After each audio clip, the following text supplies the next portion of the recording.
અરવલ્લી જિલ્લાના ધનસુરા પંથકમાં સગીરા પર દુષ્કર્મનો બનાવ સામે આવ્યો છે।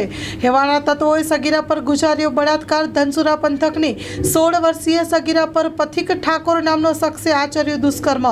આ મામલે ધનસુરા પોલીસ મથકે નોંધાવાઈ છે ફરિયાદ। ધનસુરા પોલીસે દુષ્કર્મ ગુજારનાર આરોપીની કરી છે અટકાયત।